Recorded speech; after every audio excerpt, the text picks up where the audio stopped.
La noche del 23 de octubre de 1998, en el barrio Lomas de San Miguel, el silencio parecía una sábana húmeda pegada a los techos. El viento arrastraba olor a tierra recién mojada y a café recalentado.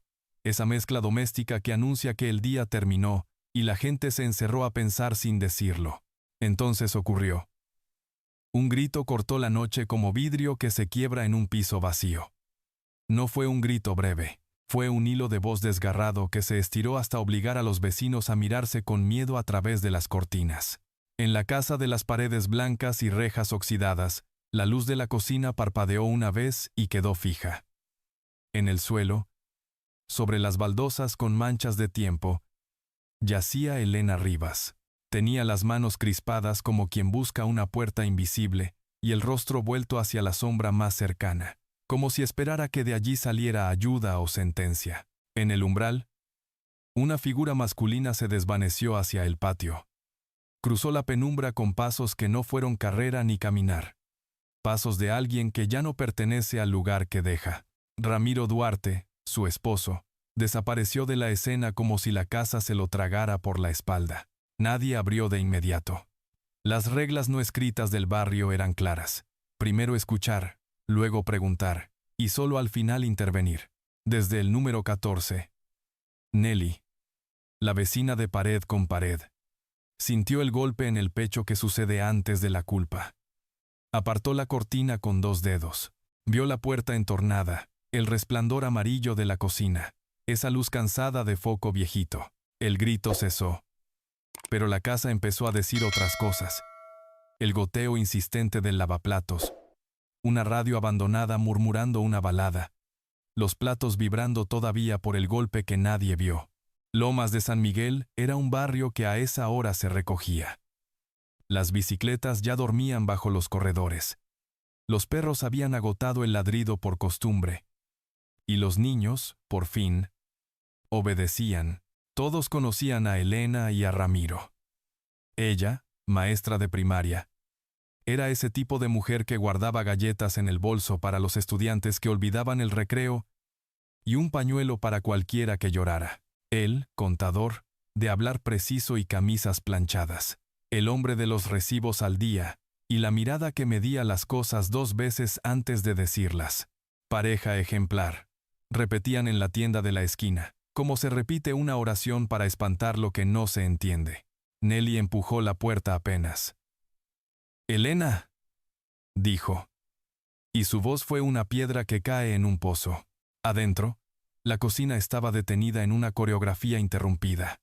El cuchillo sobre la tabla, la cebolla a medio cortar, la hornilla encendida al mínimo, el mantel con flores desteñidas.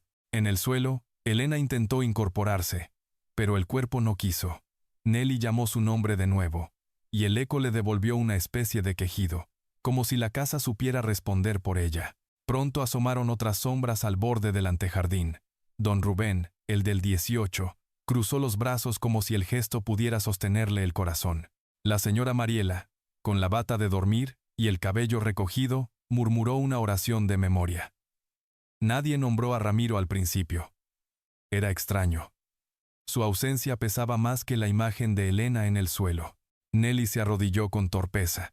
Tocó el hombro de la maestra. Aquí estoy, mija». Elena respiró como quien sube una cuesta demasiado empinada. Quiso hablar, pero la voz se le quebró en 3. Alcanzó apenas a mover la cabeza, a buscar la puerta del patio con los ojos. Hasta esa noche, la historia oficial de Elena y Ramiro se contaba con adjetivos correctos. Responsables, tranquilos, ordenados. En las fiestas del barrio no bailaban mucho, pero saludaban a todos. Él siempre llevaba a Elena del codo con discreción, como cuidándola del borde de la acera. Ella le hablaba con una paciencia que daba envidia. En la escuela, los niños decían, «Profe, usted huele a limpieza», y Elena respondía con risa de campana baja. Los domingos, colgaban la ropa antes de las 10, tomaban café al mediodía, y al atardecer se escuchaba el mismo disco de boleros que venía de su sala como un reloj de cuerda. Pero desde septiembre, habían empezado las grietas pequeñas. de esas que el barrio prefiere barrer hacia adentro de la conversación. Primero fue un pañuelo negro que Elena llevó atado al rostro con la excusa de un resfriado que no acababa. Luego, la ausencia de su risa en la tienda cuando compraba cuadernos para la clase. «Estoy cansada», decía, y se iba. Nelly, que tenía oído fino, había percibido algunas noches una música distinta en la casa contigua. No eran gritos, eran frases cortas en voz baja. La pregunta repetida con la misma entonación, y después, un silencio que se quedaba plantado en mitad de la cocina como una silla vacía. También estaban los rumores, esos que nacen en la fila del pan y viajan con el vuelto. Que si Elena estaba trabajando horas extras con un maestro nuevo, que si Ramiro estaba más serio que de costumbre, que si la puerta del patio ahora se cerraba con doble vuelta hasta en la tarde. Nada que pudiera señalarse con el dedo, pero suficiente para que las miradas evitaran chocarse cuando se hablaba de esa casa. A las 10:21 de la noche, alguien marcó emergencias. La voz se trabó al dar la dirección. La Casa Blanca, la de las rejas, la de Elena sí, la profe.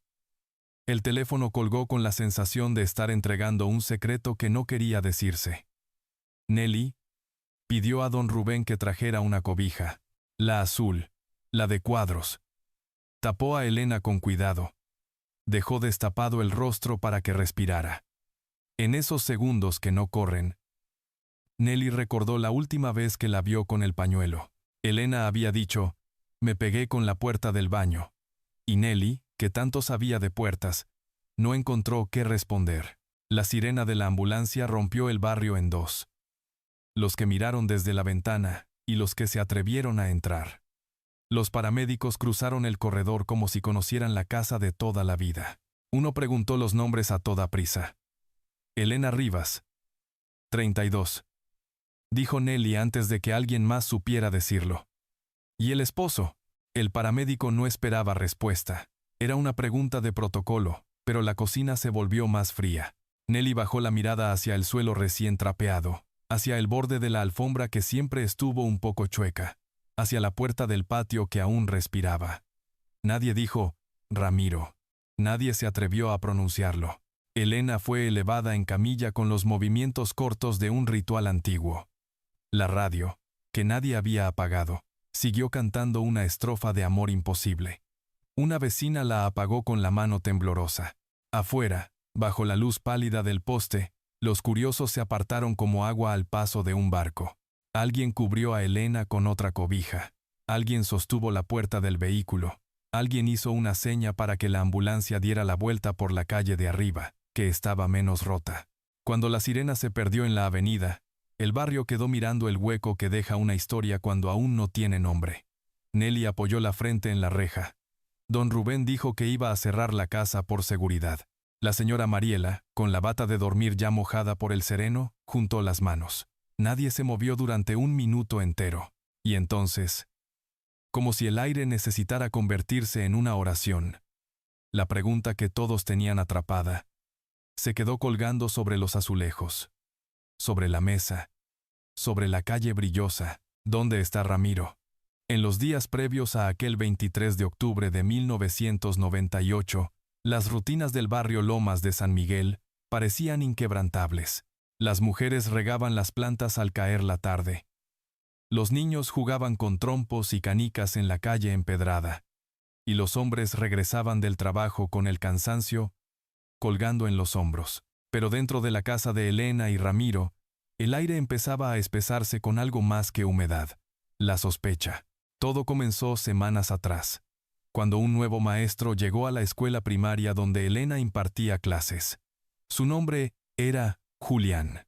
Tenía 28 años. Una energía desbordante y una manera de enseñar que contrastaba con la rigidez de los profesores veteranos. Siempre con una sonrisa. Saludaba a todos y se quedaba más tiempo del debido en la sala de profesores. No pasó mucho para que buscara a Elena, la maestra más querida, para pedir ayuda en un proyecto escolar. «Necesito tu experiencia», le dijo una tarde, mostrando papeles arrugados y una idea poco clara para organizar un evento benéfico. Elena, con esa disposición que la caracterizaba, aceptó sin dudar. Así comenzaron las tardes de trabajo conjunto, en las que el olor a café y el sonido de risas llenaban la sala vacía del colegio. Eran reuniones inocentes, marcadas por la complicidad profesional, pero para Ramiro, que medía los minutos como si fueran pruebas, aquello era dinamita encendida. Al principio, las llegadas tardías de Elena no pasaron de ser unos minutos. «Estuve en la escuela», decía ella mientras se quitaba los zapatos en la entrada. Ramiro la miraba con cejas apretadas y labios cerrados.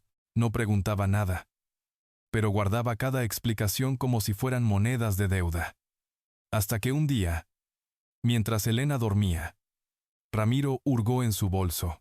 Entre papeles de calificaciones y un estuche de lápices, encontró una nota doblada. «Gracias por tu ayuda, Elena. Eres increíble. Firma da Julián. Para cualquiera, un gesto amable. Para Ramiro, una confesión». La mañana siguiente, la tensión se hizo palpable. Elena intentaba mantener la rutina, preparar el desayuno, encender la radio, hablar del clima. Pero Ramiro ya había colocado la nota en un cajón, como quien guarda un cuchillo esperando la ocasión. Nelly, la vecina, comenzó a notar cambios. De noche, al otro lado de la pared, escuchaba voces apagadas. No eran gritos todavía, pero la entonación de Ramiro era cortante, como quien interroga más que conversa. «¿Con quién estabas? ¿Por qué llegaste tarde?». Elena respondía con suavidad, su voz apenas un suspiro que buscaba calmar la tormenta. A veces el silencio era tan largo que Nelly se convencía de que había terminado, hasta que una palabra seca volvía a atravesar la pared. Un jueves, mientras tendía ropa, Nelly escuchó un ruido fuerte, como un golpe seco contra la mesa. Bajó la voz y se quedó inmóvil. No quiso preguntar. Nadie quería. El barrio tenía esa costumbre de cerrar ventanas cuando los murmullos se volvían demasiado claros. En la tienda de doña Mariela comenzaron los rumores. Que si Ramiro estaba celoso del nuevo maestro, que si Elena pasaba demasiado tiempo fuera, que si algo raro estaba ocurriendo detrás de las paredes blancas. «Parecen tan felices», decía una vecina, pero lo decía más como pregunta que como certeza. Mientras tanto, en la escuela, Elena seguía sonriendo. No dejaba que sus alumnos notaran la sombra en sus ojos. En las reuniones de padres, seguía siendo la maestra confiable. Pero una colega, Marta, la observaba en silencio. Vio cómo Elena llegaba con un pañuelo cubriendo parte de la cara. «Me golpeé con la puerta», explicó ella con rapidez. Nadie insistió. Los accidentes, al fin y al cabo, ocurren. La verdad es que la grieta ya estaba abierta, y lo que comenzó como susurro se estaba convirtiendo en trueno. Una noche, un vecino escuchó claramente a Ramiro gritar: «¿Crees que soy estúpido? ¿Crees que no me doy cuenta?». Elena lloraba en silencio, y sus palabras apenas lograban salir. «No, Ramiro, no hay nada». El barrio, cómplice involuntario, eligió la ruta más cómoda: mirar hacia otro lado. En Colombia de finales de los 90, intervenir en los asuntos de pareja era cruzar un campo minado.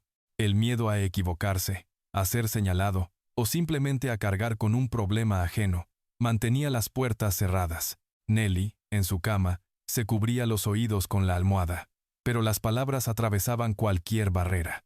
Y en medio de esas noches de tensión, ella juraba escuchar un sonido inquietante, el crujido de un frasco que Ramiro abría y cerraba con manos nerviosas, como un gesto aprendido.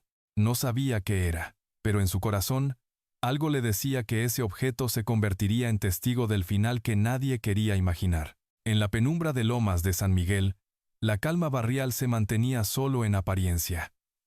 Por dentro, la casa de Elena y Ramiro se había convertido en un terreno frágil, donde cada palabra podía ser chispa, y pronto, la explosión no tardaría en llegar. La tarde del 22 de octubre de 1998, amaneció con un cielo gris sobre Lomas de San Miguel. La humedad se pegaba en las paredes de las casas, y el olor a tierra mojada parecía presagio. En la escuela, Elena pidió a la directora un día libre. Alegó cansancio. Pero lo que sentía no era simple fatiga. Era miedo. De regreso en casa, Intentó aferrarse a la normalidad. Preparó café en la cafetera de siempre. Limpió las habitaciones. Regó las plantas del pequeño jardín delantero. Ese ritual cotidiano era su manera de encontrar un respiro. Mientras regaba, Nelly pasó frente a la reja. La saludó con una sonrisa que se notaba forzada.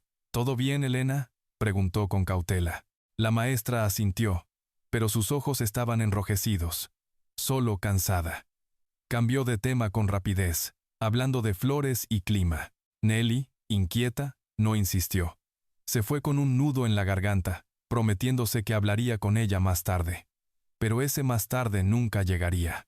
En la oficina, a varios kilómetros, Ramiro tampoco podía concentrarse.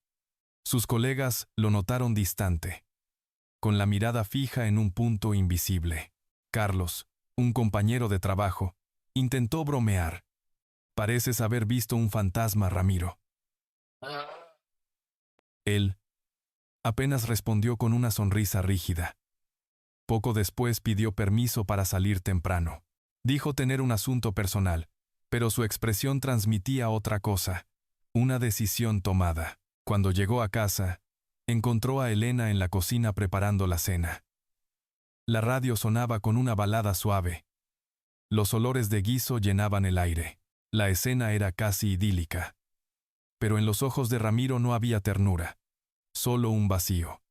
Se quedó de pie en la entrada, observándola sin parpadear. Elena notó su presencia y dijo con voz tenue: «Llegaste temprano». Forzó una sonrisa, pero el frío en la mirada de su esposo le erizó la piel.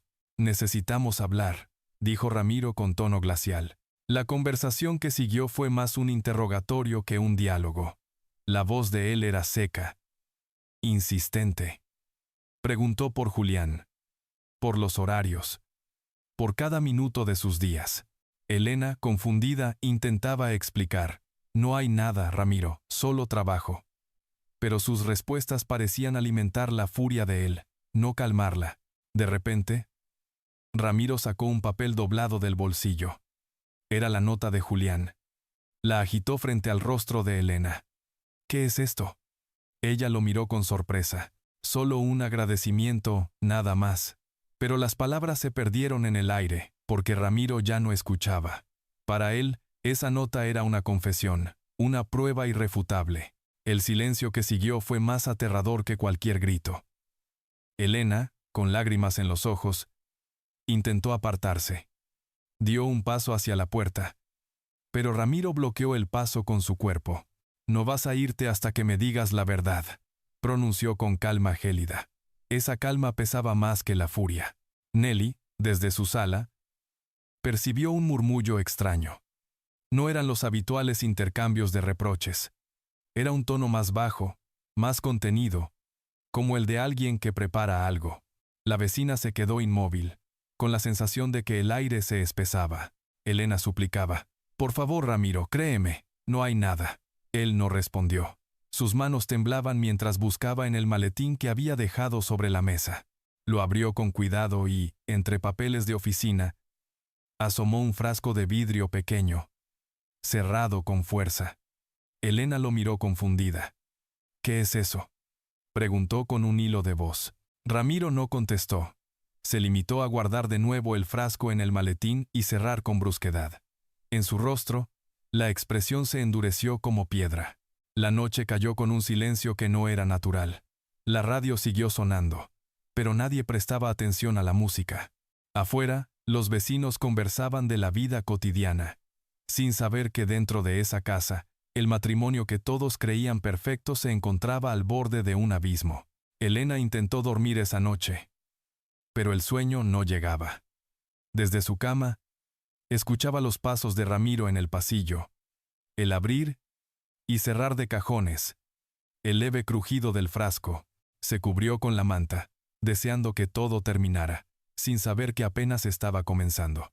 Al día siguiente, el 23 de octubre, el barrio recordaría esa calma como el preludio de la tormenta.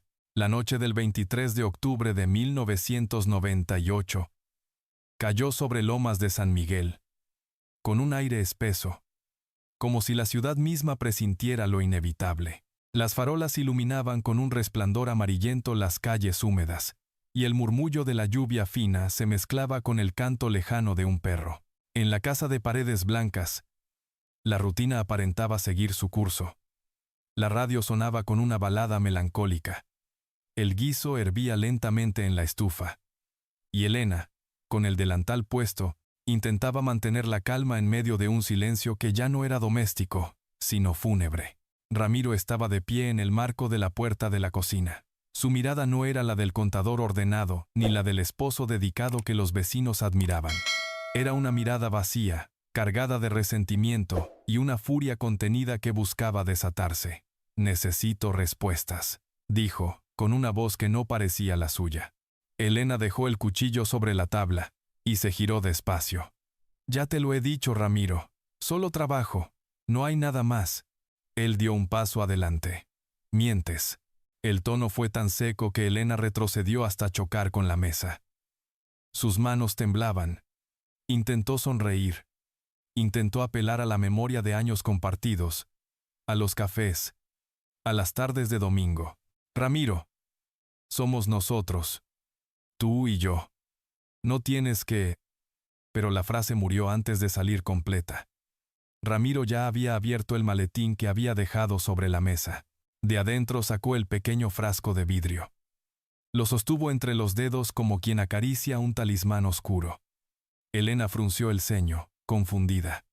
«¿Qué llevas ahí?», preguntó con voz quebrada. Ramiro no respondió. Destapó el frasco con un movimiento lento. El líquido incoloro brilló bajo la luz de la lámpara. En ese instante, el tiempo pareció quebrarse. Elena entendió sin palabras. «No, por favor», gritó. Pero ya era tarde. Ramiro, con un gesto seco, lanzó el contenido del frasco hacia ella. El ácido se derramó sobre su rostro, y el grito que escapó de la garganta de Elena fue un alarido que atravesó paredes, ventanas y corazones. Los vecinos lo escucharon como un eco inhumano, un sonido que no parecía pertenecer a este mundo. Nelly dejó caer la taza de té que tenía en la mano. Don Rubén se levantó de su silla de inmediato. Todos supieron que algo terrible acababa de ocurrir. Dentro de la casa, Elena cayó al suelo llevándose las manos al rostro en un intento desesperado de detener el dolor. Su piel ardía como fuego. Sus ojos se nublaban. «Ramiro», alcanzó a gritar. Pero él ya se apartaba, mirando la escena como si no fuera real. No hubo arrepentimiento en su mirada. Solo una mezcla de pánico y frialdad. Dejó caer el frasco vacío en un rincón. Tomó su chaqueta y salió por la puerta trasera. Desapareció en la oscuridad del patio como una sombra que se diluye en la noche. Los vecinos, paralizados al principio, tardaron en reaccionar. Nelly fue la primera en correr hacia la casa. Tocó la puerta con fuerza. Gritó el nombre de Elena. Nadie respondió. Solo el eco de los lamentos que venían del interior. Rompió una ventana con un objeto pesado y logró entrar. Lo que vio la marcaría para siempre. Elena estaba tendida en el suelo, con el rostro desfigurado por el dolor, temblando y gimiendo con voz irreconocible. «¡Dios mío, Elena!», gritó Nelly. Se arrodilló junto a ella. Intentó cubrirla con un paño, pero no había manera de detener el daño. Otros vecinos entraron detrás, horrorizados. Una de las mujeres corrió al teléfono más cercano para llamar a emergencias. La cocina, que horas antes era escenario de una cena rutinaria, se había convertido en un lugar de pesadilla. El mantel manchado, el suelo quemado por el líquido corrosivo, la radio aún sonando como si ignorara lo que acababa de pasar. Minutos después, la sirena de la ambulancia rompió la quietud del barrio. Los paramédicos irrumpieron en la casa, estabilizaron a Elena como pudieron, y la subieron a una camilla. Su respiración era débil, sus ojos apenas se mantenían abiertos. «Aguanta, Elena. Aguanta», repetía Nelly, con lágrimas en los ojos. El vehículo partió entre las miradas atónitas de los vecinos reunidos. Afuera, bajo la luz parpadeante de las farolas, el silencio pesaba más que nunca. Nadie decía nada, porque todos pensaban lo mismo. ¿Dónde estaba Ramiro? El amanecer del 24 de octubre de 1998 no trajo alivio a Lomas de San Miguel. El barrio estaba enmudecido, como si las paredes mismas hubieran absorbido el grito de Elena. La noticia corrió rápido. La maestra más querida estaba en el hospital, y su esposo había desaparecido.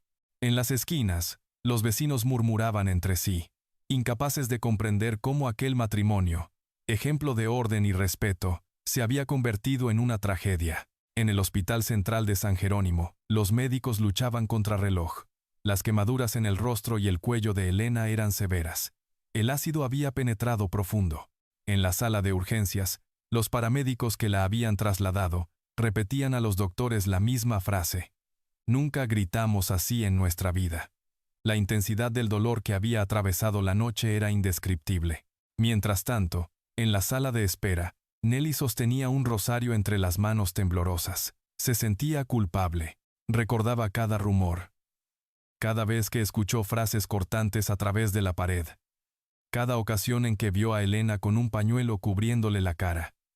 Había sospechado. Pero había callado. Pensé que eran cosas de pareja. Se repetía una y otra vez, con la mirada clavada en el suelo. La policía llegó a la casa esa misma madrugada.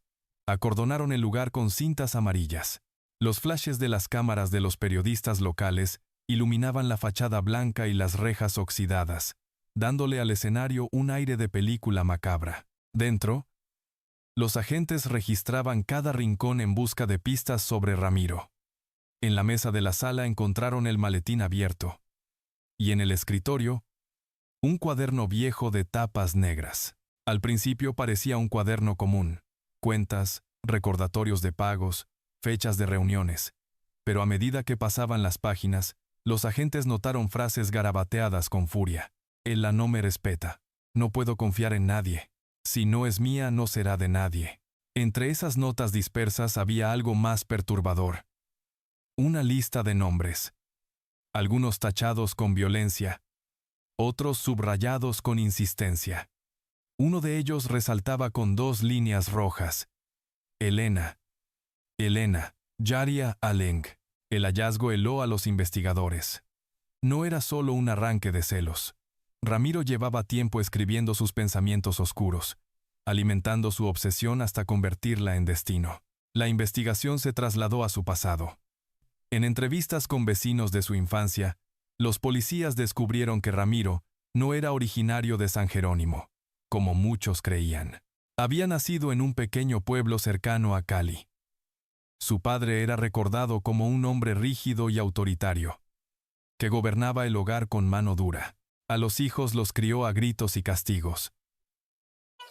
Contó una anciana del lugar. Ramiro, de niño, era callado y retraído, siempre a la sombra, con una mirada que parecía contener rencores secretos. Hubo un episodio que pocos recordaban, pero que salió a la luz en la pesquisa. Cuando Ramiro tenía 17 años, una compañera de colegio lo denunció informalmente por seguirla a todas partes, enviarle cartas obsesivas y esperar fuera de su casa. El caso nunca prosperó oficialmente. La familia se mudó poco después, y el asunto quedó en el olvido. Pero para los psicólogos que más tarde analizaron sus escritos, aquello fue un primer indicio de una mente incapaz de manejar el rechazo. El contraste era brutal. El joven obsesivo y celoso había logrado construirse con los años la fachada de un contador serio, reservado y aparentemente correcto. Elena, al conocerlo, no había visto esas sombras. Para ella, Ramiro era un hombre trabajador, un compañero estable que le prometía hogar y futuro. Nadie, ni siquiera sus colegas, sospechaba el monstruo silencioso que cargaba dentro. En la escuela, al enterarse de lo ocurrido, Julián rompió en llanto. «Solo trabajábamos en el proyecto», decía una y otra vez. La culpa lo atravesaba como un cuchillo. Aunque no tuviera fundamento, la nota de agradecimiento, un gesto inocente, había sido interpretada por Ramiro como sentencia. Mientras tanto, Elena resistía. Entre cirugías y sedantes, logró abrir los ojos por breves instantes.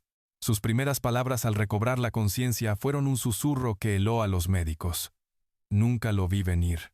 Esa frase se repetiría en la prensa, en el vecindario y en las conversaciones familiares, como un eco que resumía toda la tragedia, la incapacidad de imaginar que el hombre al que amaba sería capaz de intentar destruirla. En la comisaría, los agentes pegaban en la pared las fotografías de Ramiro, ahora convertido en prófugo. Su ausencia era un vacío inquietante. El barrio entero comenzaba a preguntarse si había planeado tanto contra Elena. ¿Qué más podía tener escrito en esas páginas? ¿Y hasta dónde estaba dispuesto a llegar? La noticia del ataque se extendió como pólvora por toda San Jerónimo de los Andes. En la radio local, los titulares eran repetidos con urgencia. Maestra atacada con ácido. El esposo, principal sospechoso, está desaparecido. El vecindario, que hasta hace días veía en Ramiro un contador discreto y correcto, ahora lo nombraba con un murmullo de miedo. Prófugo. Monstruo. Traidor. Mientras los periodistas ocupaban la calle frente a la casa acordonada, la policía seguía el rastro. El carro de Ramiro apareció abandonado en un estacionamiento solitario en las afueras de la ciudad. El tanque estaba casi vacío, y en el asiento del copiloto había un mapa arrugado con círculos marcados alrededor de pequeños pueblos rurales. La hipótesis era clara. Ramiro había planeado su huida. Los agentes empezaron a revisar hoteles baratos, terminales de buses y tiendas de carretera. En un motel de las afueras de Envigado, un empleado recordaba haber atendido a un hombre reservado, que pagaba siempre en efectivo y evitaba mostrar el rostro. Llevaba un periódico doblado y apenas hablaba. Solo pedía café y pan. Cuando los oficiales revisaron la habitación, encontraron una sábana arrugada, botellas vacías y un periódico con la foto de Elena en la portada. Pero Ramiro ya no estaba. Lo más inquietante fue lo que dejaron atrás. En la mesita de noche, hallaron un recibo de ferretería con fecha del 22 de octubre. La compra, otro frasco de ácido. Los investigadores se miraron en silencio.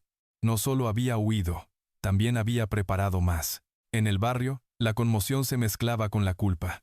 En la vigilia frente a la casa de Elena, los vecinos encendieron velas, dejaron flores y se tomaban de las manos para rezar. Nelly lloraba sin consuelo. Recordaba cada vez que había escuchado los interrogatorios nocturnos, cada vez que había visto a Elena cubrirse con pañuelos. Si hubiera hablado, repetía una y otra vez. Don Rubén intentaba tranquilizarla. Todos pensamos que eran discusiones de pareja. Nadie imaginó esto. Pero esas palabras no aliviaban la carga. En el hospital, Elena luchaba por sobrevivir. Su hermana Luz la acompañaba día y noche. Los médicos hacían lo imposible por estabilizarla. Pero las quemaduras eran profundas.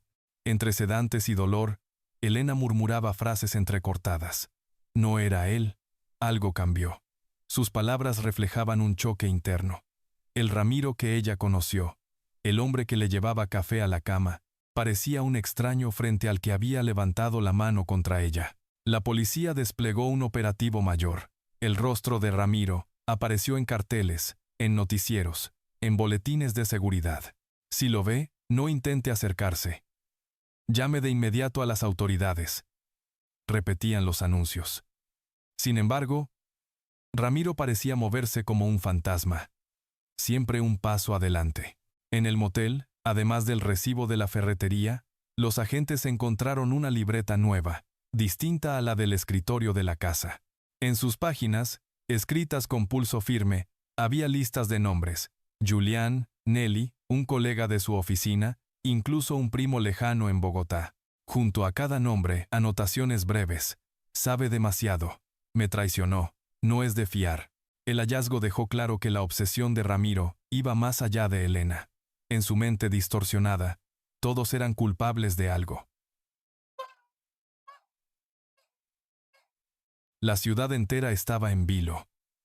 Los rumores crecían. Algunos decían haberlo visto en un bus hacia la montaña. Otros aseguraban que se escondía en casas abandonadas.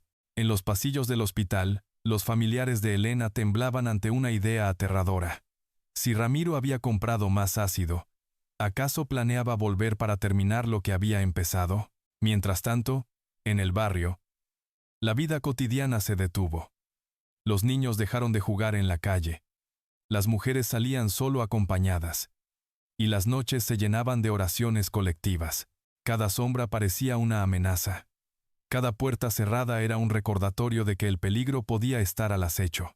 En un cuarto húmedo de motel, con las cortinas raídas y el olor a humedad impregnando el aire, Ramiro escribía sin descanso. Sus ojos estaban enrojecidos, su barba crecida, pero su mano no dejaba de moverse sobre las páginas. Ella me traicionó. Todos lo hicieron. Nadie merece confiar en mí. El hombre que alguna vez fue visto como un esposo ejemplar, ahora se consumía en un laberinto de paranoia. La pregunta no era ya dónde estaba Ramiro. La pregunta que todos temían pronunciar era, ¿qué iba a hacer a continuación? El 26 de octubre de 1998, el rumor de que Ramiro había escapado hacia la zona rural comenzó a tomar fuerza. Un taxista aseguró haber llevado a un hombre con su descripción hasta las afueras de Río Claro. El pasajero, nervioso, pidió que lo dejaran en un camino destapado que conducía a veredas montañosas. Pagó en efectivo, no dijo palabra. El conductor, tras ver las noticias, dio aviso a las autoridades. Los detectives organizaron un operativo en las colinas. El terreno era húmedo, cubierto de neblina, con senderos angostos bordeados de cafetales y eucaliptos. Avanzaron acompañados de perros rastreadores. Cada huella en el barro, cada fogata apagada, cada envoltorio de comida se convirtió en rastro. En una finca abandonada, encontraron señales recientes. Una manta extendida en el suelo, un cuchillo de cocina clavado en la madera y una botella de aguardiente a medio beber. Pero lo más inquietante fue un mapa dibujado a mano, con rutas hacia zonas más apartadas, como si Ramiro planeara un escondite prolongado. Mientras la policía estrechaba el cerco, en el hospital, Elena seguía su batalla. Llevaba ya más de 48 horas con vida, algo que los médicos consideraban un milagro. Las intervenciones quirúrgicas eran extenuantes, pero ella mostraba una fortaleza inesperada. Su hermana Luz permanecía a su lado, leyéndole cartas de los alumnos.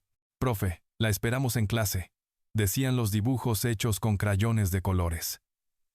A Elena se le humedecían los ojos, aunque apenas pudiera mover los labios.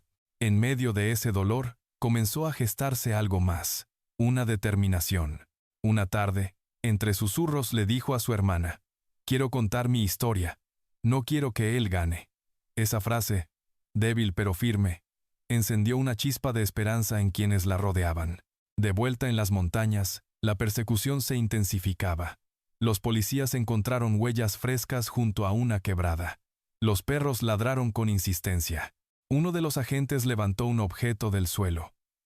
Un frasco de vidrio aún sellado, idéntico al usado en el ataque. El hallazgo estremeció al grupo. Ramiro no solo huía, también estaba preparado para repetir su acto. Esa noche, Ramiro permanecía oculto entre la maleza. Su ropa estaba húmeda, su rostro cubierto de sudor y tierra. Miraba desde lejos la cabaña donde los agentes habían encontrado sus rastros. Sabía que lo seguían. En su mochila llevaba el cuaderno con los nombres, cada vez más tachados, cada vez más obsesivos. Y aunque en la lista había vecinos, colegas y hasta familiares, había un nombre que dominaba su mente: Elena. La idea de que ella aún estuviera con vida lo atormentaba como una espina imposible de arrancar. En San Jerónimo, el vecindario vivía con miedo. Algunas vecinas aseguraban haber visto su silueta rondando de noche. Una sombra en la esquina. Un hombre que desaparecía entre callejones. Nadie podía confirmarlo. Pero el miedo era real. En las vigilias, la comunidad rezaba en voz alta, encendía velas y murmuraba el mismo ruego: que no vuelva, que no regrese. La policía reforzó las patrullas, distribuyó retratos hablados en cada pueblo cercano. Pero la sensación era la de perseguir a un fantasma. Ramiro parecía saber moverse entre sombras. Siempre un paso adelante. Sin embargo, el hallazgo del frasco en el bosque demostró que no se trataba de una fuga desesperada. Él planeaba algo. Los investigadores debatían en voz baja. Seguía obsesionado con terminar lo que empezó con Elena, o su lista de nombres indicaba que se había convertido en una amenaza para todos los que consideraba traidores. Esa incertidumbre convirtió la persecución en una carrera contra el tiempo. Mientras tanto, en la habitación de hospital, Luz tomó la mano de su hermana. «Vas a salir de esta», le prometió. Elena, con los ojos aún vendados, respiró hondo y susurró. «Tengo que hacerlo. No quiero ser silencio». Afuera, la lluvia volvía a caer sobre Lomas de San Miguel, borrando huellas en el pavimento, pero sin borrar el miedo que se había instalado en cada casa. El barrio entero contenía la respiración, sabiendo que el final aún no había llegado. El 29 de octubre de 1998, las montañas de Río Claro despertaron bajo una neblina espesa que cubría los senderos como un manto blanco. Entre árboles y quebradas, la policía estrechaba el cerco. Habían seguido huellas, rastros de fogatas, frascos abandonados y notas sueltas. Los perros ladraban con ansiedad. Algo estaba cerca. Los agentes encontraron una cabaña improvisada hecha de madera vieja y lonas. Dentro había una manta húmeda, restos de comida, y en una esquina, otro frasco de ácido cuidadosamente envuelto en papel. La tensión era insoportable. Si Ramiro seguía escondido allí cerca, no era un fugitivo a la deriva. Era un hombre armado, con paciencia y con planes. Desde la maleza, Ramiro observaba. Sus ojos hundidos revelaban noches sin dormir. El cuaderno de tapas negras seguía en su mochila, con nombres tachados con rabia. Elena era el centro de todos los garabatos. Aunque sabía que ella seguía viva, en su mente distorsionada, eso era intolerable. Un desafío a su control, una derrota personal. Al caer la tarde, los policías rodearon la cabaña. «Ramiro Duarte, está rodeado. Entréguese pacíficamente», gritó uno de los oficiales con un megáfono. Hubo silencio por unos segundos. Luego, entre ramas, apareció la figura de Ramiro. Tenía las manos levantadas, la camisa empapada y el rostro desencajado. Sus labios se movieron con furia. «No entienden nada. Ella me traicionó. Todos lo hicieron». Los agentes avanzaron con cautela.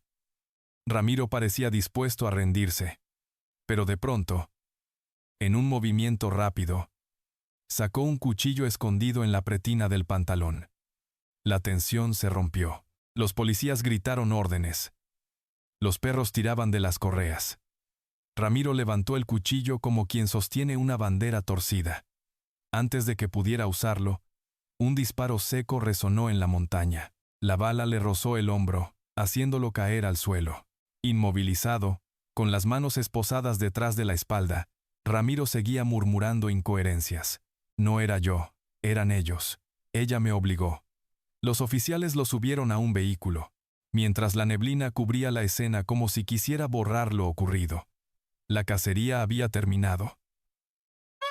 Pero el horror apenas entraba en otra etapa. En la estación de policía, durante el interrogatorio, Ramiro se mostró frío y distante. Negaba haber planeado nada. Decía que todo había sido un momento de ira, pero las pruebas eran claras. Los frascos comprados en ferreterías, los cuadernos con listas de nombres, los recibos y los testimonios. Para los investigadores, no había duda de que había actuado con premeditación. Los psicólogos que lo evaluaron confirmaron lo que todos sospechaban. Ramiro mostraba rasgos de paranoia y un patrón de obsesión con el control. Su historia familiar, marcada por la violencia y el autoritarismo, parecía haber moldeado su manera de entender el amor como posesión absoluta. Mientras tanto, en el hospital, Luz entró a la habitación de su hermana con una noticia. Lo atraparon. Elena, con los ojos vendados y el rostro aún cubierto de vendajes, rompió en llanto. No era solo tristeza, era una mezcla de alivio y rabia. «Se acabó», susurró, aunque sabía que el verdadero final estaba lejos. Las cirugías continuaban. Los médicos planeaban meses de recuperación. El dolor físico era constante, pero también el emocional, la traición del hombre al que había amado. Y sin embargo, en su interior, comenzaba a crecer otra fuerza. «No quiero que mi historia termine aquí», dijo con voz débil pero decidida. En el barrio, la noticia de la captura corrió rápido. Las velas encendidas frente a la casa de Elena siguieron ardiendo, pero ahora con un aire distinto. Ya no era solo miedo, era esperanza. Los vecinos se reunían en pequeños grupos, comentando la valentía de Elena y lo cerca que estuvieron de perderla. Nelly, entre lágrimas, dijo en voz baja: «Al menos ahora podremos dormir», pero sabía que las cicatrices, visibles e invisibles, permanecerían para siempre. El cuaderno de Ramiro, en manos de los investigadores, aún guardaba preguntas sin respuesta. Entre los nombres tachados y las frases incoherentes, había patrones de rencor acumulado, una obsesión que nadie supo ver a tiempo. ¿Qué hubiera ocurrido si no lo hubieran atrapado? Esa duda pesaba como sombra en cada página. El barrio, aunque respiraba con alivio, comprendía que la herida no se cerraría con esposas ni con un juicio. El verdadero desafío apenas comenzaba: reconstruir la vida de Elena y enfrentarse a la culpa de haber callado durante demasiado tiempo. El inicio de 1999 trajo consigo un nuevo capítulo: el juicio de Ramiro Duarte. Durante semanas, los titulares de prensa convirtieron su rostro en símbolo de horror. El contador celoso que destruyó la vida de su esposa, repetían los diarios. Afuera del tribunal, se reunían curiosos y reporteros.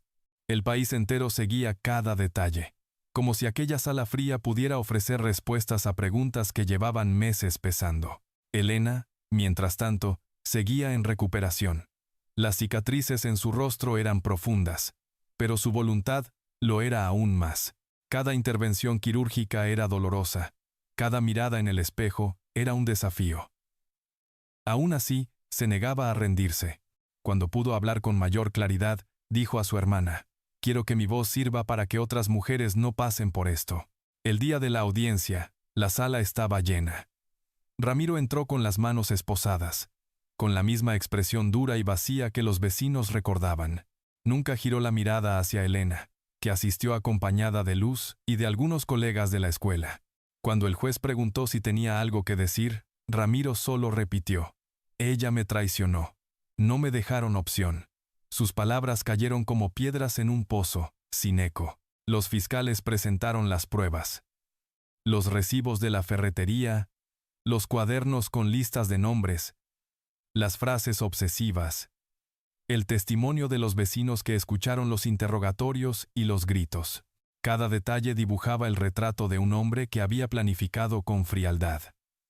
La defensa intentó argumentar que había sido un arranque, un acto impulsivo, pero los documentos desmentían esa versión. Finalmente, el juez dictó sentencia: 20 años de prisión por intento de homicidio y lesiones graves. Muchos lo consideraron insuficiente para la magnitud del crimen, pero para Elena fue un primer paso hacia la justicia. «No importa cuánto tiempo esté tras las rejas», dijo después. «Lo importante es que ya no puede hacerme daño». El barrio también buscaba sanar. Nelly, la vecina que había cargado con culpa desde el primer día, encontró en la causa de Elena una manera de redimirse. Comenzó a participar en charlas comunitarias, a hablar sobre la importancia de no callar frente a la violencia doméstica. «Yo escuché y no dije nada», confesaba. «No quiero que nadie más repita ese error». En la escuela, Julián, el maestro que había desencadenado sin querer la obsesión de Ramiro, envió una carta a Elena. «Perdóname», escribió con la tinta corrida. «Nunca imaginé que mi gratitud sería usada como arma contra ti». Elena leyó la carta en silencio y respondió con una frase que cerró heridas: «No fue tu culpa». Las vigilias frente a la casa de Elena se transformaron en encuentros de apoyo. Vecinas organizaban colectas para cubrir parte de sus tratamientos. Otros llevaban flores y cartas. Lo que antes era un símbolo de tragedia se convertía lentamente en un espacio de solidaridad. En el año 2000, Elena empezó a hablar en público. Aún cubierta con un pañuelo, se presentó en escuelas iglesias y foros comunitarios. Yo también pensé que eran discusiones normales. Decía con voz firme. Yo también creí que el silencio era protección. Pero aprendí que el silencio mata. Sus palabras silenciaban a las multitudes. La maestra que una vez enseñó matemáticas con paciencia, ahora enseñaba algo más urgente, a reconocer las señales del peligro. Con el tiempo, su historia inspiró a organizaciones locales a crear programas de prevención y ayuda a víctimas. Elena, pese al dolor y las cicatrices, se convirtió en símbolo de resistencia. El barrio de Lomas de San Miguel nunca volvió a ser el mismo. Donde antes reinaba la indiferencia, ahora se hablaba de apoyo mutuo y de vigilancia vecinal. Un año después del juicio, en una entrevista para la radio, Elena pronunció las palabras que marcarían un antes y un después. No quiero que me recuerden como la mujer que fue atacada. Quiero que me recuerden como la mujer que sobrevivió y alzó la voz. En esa frase, el barrio encontró un nuevo norte. Ya no se trataba solo de recordar la noche del grito, sino de aprender a escuchar antes de que otro grito volviera a romper el silencio. 2 décadas después, el barrio Lomas de San Miguel ya no era el mismo. Las fachadas habían cambiado de color. Los niños de entonces se habían convertido en adultos, y los comercios habían mutado al ritmo del tiempo. Sin embargo, cada vez que alguien pasaba frente a la casa de paredes blancas y rejas oxidadas, un estremecimiento recorría el cuerpo. El recuerdo de aquella noche de octubre de 1998 seguía vivo, como una cicatriz colectiva. Elena Rivas, con más de 50 años, había transformado su tragedia en una misión. Sus cicatrices seguían visibles, pero ahora eran emblema de fortaleza. Se convirtió en referente de organizaciones contra la violencia intrafamiliar, recorriendo colegios, centros comunitarios y hasta programas de televisión para contar su historia. Donde antes hubo lágrimas y silencio, ahora había palabras firmes y convicción. En 2010, vecinos y autoridades inauguraron un pequeño centro comunitario en Lomas de San Miguel. Lo llamaron Taller Elena Rivas. En sus paredes colgaban fotografías de vigilias, dibujos de los alumnos que la habían acompañado en los días más oscuros y frases que ella misma había pronunciado. El silencio mata. La voz protege. El barrio que una vez cayó, ahora levantaba la voz como un coro. Ramiro Duarte, mientras tanto, cumplía su condena. Tras el juicio, su nombre se convirtió en sinónimo de advertencia, de esos que los periódicos usan como recordatorio de lo que puede ocurrir cuando el amor se retuerce en obsesión. Sus cuadernos, guardados en los archivos judiciales, seguían siendo analizados por psicólogos y criminólogos. Esas páginas, llenas de paranoia, eran testimonio de una mente que nunca aceptó el rechazo. Elena nunca volvió a cruzar palabra con él. No necesito respuestas de alguien que ya no tiene nada que decirme, dijo una vez en entrevista. Su lucha no era contra Ramiro, sino contra el silencio que lo había permitido. El vecindario también cambió.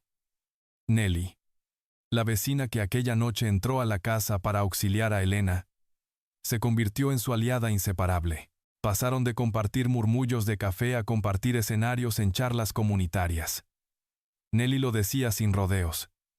Yo escuché. Yo sospeché. Y me callé. Ese silencio fue mi error. Hoy, no me callo más. Los años pasaron, pero la memoria no se borró. En cada aniversario, vecinos encendían velas en el mismo lugar donde Elena había caído aquella noche. Ya no lo hacían con miedo, sino con orgullo de acompañar a una mujer que había sobrevivido y había enseñado a todos una lección incómoda. Los monstruos no siempre están afuera, a veces viven en la casa de al lado. Elena, al hablar frente a auditorios repletos, solía cerrar sus relatos con una frase que dejaba a todos en silencio. Yo desaparecí una noche.